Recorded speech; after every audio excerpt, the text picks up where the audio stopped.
Simama mama. Where there's no way. Stand. Mwanaume yuko wapi? Where's your husband? Yuko nyumbani. Kakudanganya. He has deceived you. Ujio. Come forward. Lakini sasa na nyinyi msipodanganywa mkubali kuolewa ndio shida. If you're not deceived, then you don't accept marriage. That is the problem. How are you? Mambo. Ya. Sema Yesu niinue. Yesu niinue. Niweke sawa. Niweke sawa. Jamaa yuko wapi? Where is your spouse? Yuko nyumbani. He's at home. Ulikuwa unamuonaje? How did you see him before? And how is he now? Anajua Yesu mwenyewe.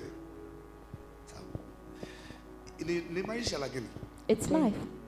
Ni kweli. Cha muhimu, the most important thing, mtafute Mungu. Just find God. Kwa sababu because mmetengeneza msingi ambao Mungu hayupo ndani. You have created foundations that God is not in. You just walk as you were. Ni kweli. Sasa baada kusombana baadaye ukaja kugundua, after doing that you realized that you made a mistake. Kweli. Sema Yesu nisaidie. Say help me Jesus. Dore. Usijali. Kuna neema ya Mungu itakuja juu yenu. There's God grace that will come upon you. Na nuru itatokea.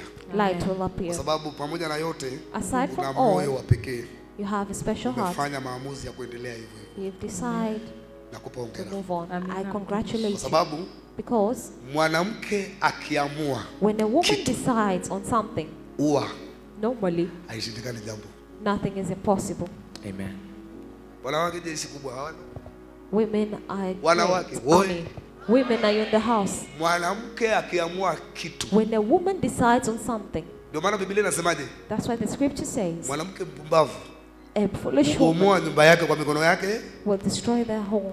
Laiti mwanamke angepewaga uwezo wa kustahimili kama wanaume. If they had the ability of tolerance, they would have killed men. Eti wanaume si wangetumaliza? Men. Isn't it so? Lakini Mungu alivyofundi. But how God is. Kapasua katikati. He made it equal. Ana pressure kubwa lakini hajapewa kustahimili. But she doesn't have the stamina.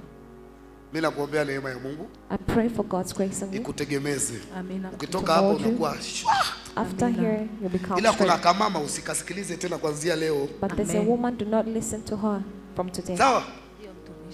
Wewe unajua nyumba ilivyo kuliko mtu you know yeyote. How it is more than any other person. Namba tunda. Applause for Jesus. Namba zabibu. May I have grapes?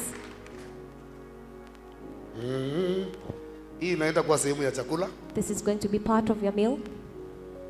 Na mambo yanaenda kuchangamka. And things are going to move.